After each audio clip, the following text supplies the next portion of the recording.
I stand before you today. It's easier to become students, but it's very difficult to become good students. And since you have proved, all of you, to be very good students, you have passed in the greatest test because you are going from a universitatis, magistrate, what they say, from a field where you have learned more theory.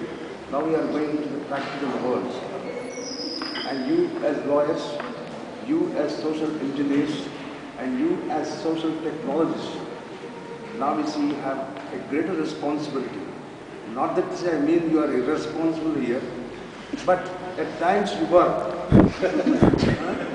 But that type of irresponsibility now I think from today you have to shed, and you should lead a more you should play a more meaningful role.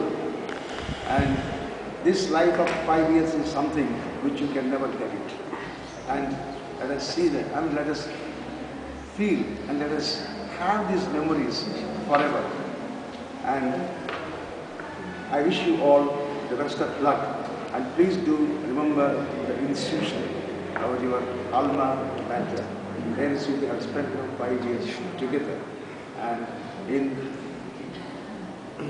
pleasures and pains might be more, but now you have all the pleasures. And I wish you all the best of luck. Thank you.